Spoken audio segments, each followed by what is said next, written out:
Good evening. You're now with me, Handy Gui for TVS Nightline. We begin with this story. The government's firm diplomatic stance on Iran and the Gaza conflict deserve recognition and should not be questioned.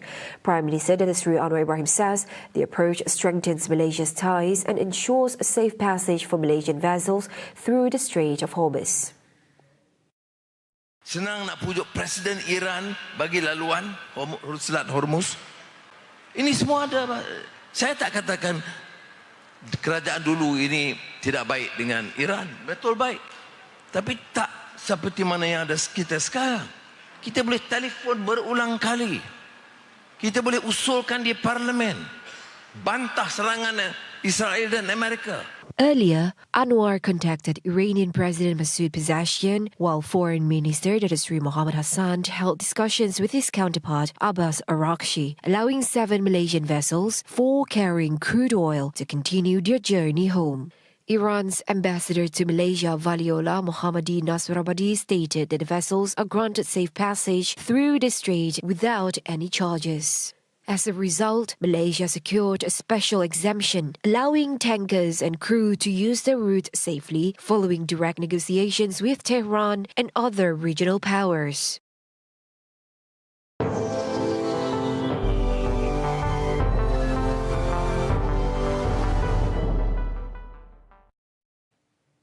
Middle East tensions continue to escalate as Iran strikes Gulf targets and Israel expands its attacks on Lebanon, with violence rippling across the region. For a comprehensive look at the latest developments from across the Middle East, we have Yusuf Shukri on the case. Thank you, Handy. Now let's take a look at the situation with Iran's neighbor first. Critical infrastructure across the Gulf comes under attack from Iran, with damage reported at civilian facilities in the UAE, Bahrain and Kuwait. Gulf countries have faced repeated drone and missile salvos from Iran over the past weeks in response to US and Israeli strikes that began at the end of February. Iran has targeted energy and other industrial infrastructure in the oil-rich Gulf nations, accusing its neighbors of allowing US forces to carry out attacks from their territory, claims the Gulf states have strongly denied. The violence spreads to Lebanon, where an Israeli strike on southern Lebanon's Kfar Hatta, far from the Israeli border, kills 7 people, including a family of 6. The Israeli military had ordered the evacuation of the town, but the family, lacking a car and already displaced from a town further south, were waiting for a relative to pick them up, who was also killed in the strike, underscoring the rising civilian toll in the conflict. And amid continued airstrikes and a ground offensive, Lebanese President Joseph Aoun renews calls for negotiations with Israel, stressing the need to prevent South Lebanon from suffering destruction on the scale seen in Gaza. His remarks highlight the urgent need for diplomacy as the conflict deepens and civilian casualties mount. While regional tensions escalate, Iran faces a domestic crisis at its nationwide internet blackout. First imposed more than a month ago, enters its 37th consecutive day, making it the longest shutdown on record. The outage surpasses all other comparable incidents in both duration and scale. While some countries have experienced longer intermittent or regional outages, North Korea has never been connected to the global internet, underscoring the severity of Iran's isolation. The human cost of the conflict is also felt internationally. Indonesia receives the bodies of 3 peacekeepers killed in Lebanon, a day after another 3 soldiers were injured. The coffins, draped in the Indonesian flag, arrive at the international airport and are carried into a hall on the shoulders of uniformed comrades for a ceremony attended by President Prabowo Subianto. Family members weep over the coffins, each fronted by a photograph of the fallen soldier in a gold frame, while the president pays tribute to each portrait and comforts grieving relatives, highlighting the global impact of the violence. Now, Easter Sunday in Jerusalem's Old City passes in a subdued atmosphere as celebrations are overshadowed by conflict and strict restrictions around the Church of the Holy Sepulchre, one of Christianity's holiest sites. Access to the church is tightly controlled, with police checkpoints allowing only a limited number of worshippers after screening. Shops remain closed, amplifying the unusually quiet in a district usually bustling with pilgrims. Security is heightened across the Old City in annexed East Jerusalem, with large gatherings restricted amid ongoing regional tensions. Now that wraps up the update from the Middle East war for tonight. Back to Handy for the rest of tonight's report. Palestinian Red Crescent Society (PRCS) teams evacuated patients through the Rafah crossing on Sunday as part of ongoing humanitarian efforts to secure treatment abroad for cases requiring care outside the Gaza Strip. The evacuation included 17 patients, accompanied by 33 attendants, who left the Strip from the PRCS Medical Rehabilitation Hospital in Khan Yunis, heading towards the Rafah crossing in preparation for transfer abroad to receive necessary treatment, in coordination with the WHO and other relevant authorities. The PRCS affirmed that its participation in medical evacuations stems from its humanitarian role in supporting the sick and wounded and facilitating access to medical services, especially amid increasing pressure on the health facilities in the Gaza Strip and the ongoing need to transfer some cases to hospitals abroad.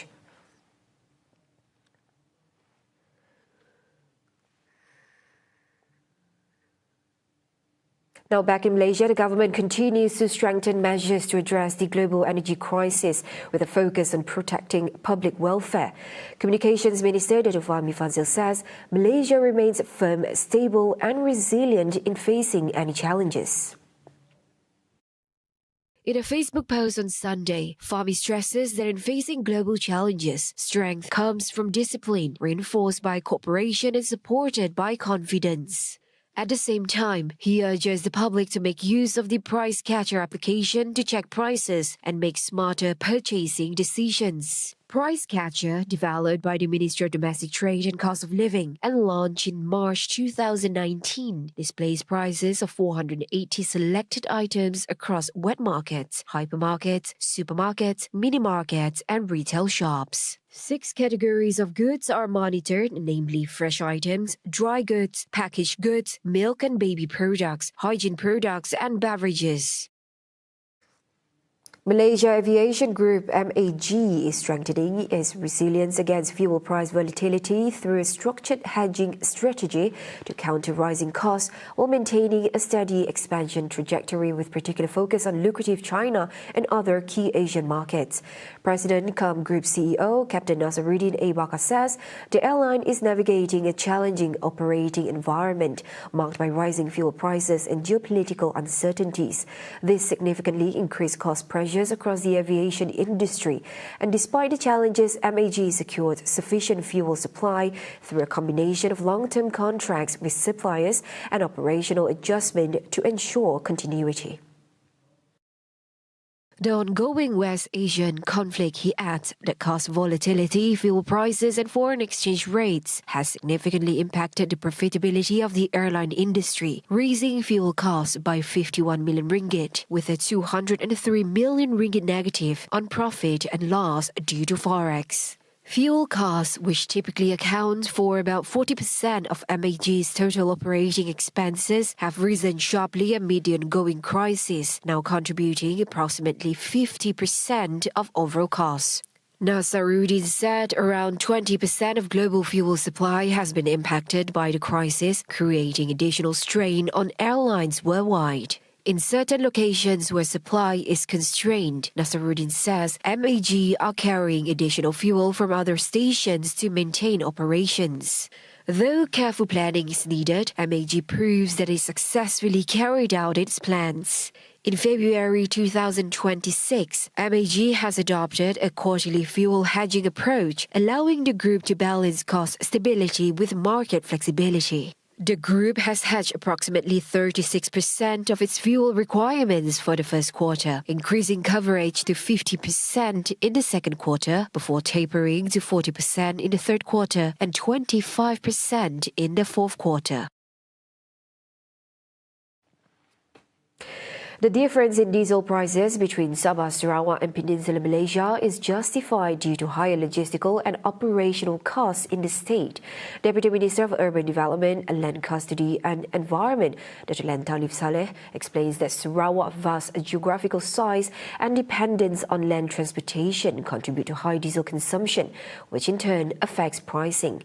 Although mechanisms such as the cost stabilisation scheme exist, prices of goods in Sarawak remain elevated due to ongoing logistical challenges. Memanglah kalau kita lihat dari segi barang di sini memang mahal. Jadi ada mereka yang tidak faham dari segi logistik. Oleh sebab itulah walaupun kita mempunyai cost stabilization scheme, tetapi hakikatnya barang-barang di sini adalah mahal. Therefore, he urged all parties to understand the situation to avoid misunderstanding that could lead to unwanted dialogue within the community.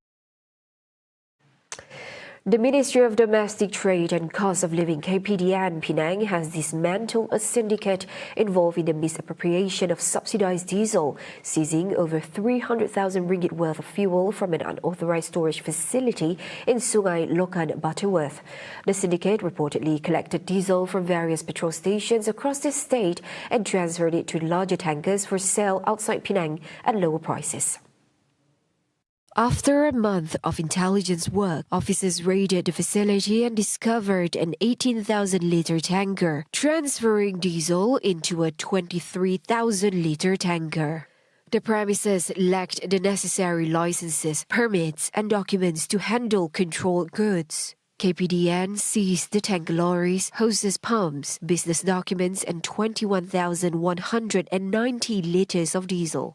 2 Myanmar men in their 20s working at the facility were also detained. Investigations are ongoing to trace the syndicate's mastermind and network.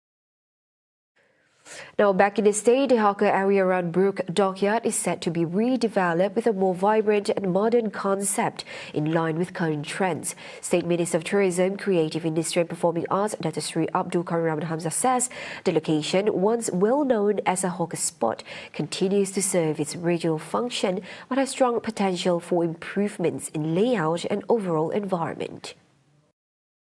Tempat penjajah itu kalau kita lihat memang masih ada lagi dan saya difahamkan bersebelahan dengan Brook Dockyard ini juga akan dibangunkan tempat-tempat untuk berjual, mungkin dalam cara yang lebih moden, tidaklah seperti dahulu, dan kawasan-kawasan yang masih ada dikunjungi untuk makanan yang menjual apa yang saya panggil tadi open air market tu, saya mungkinnya masih dikekalkan ataupun dibangunkan dalam cara yang lain yang lebih ceria dan following with the time.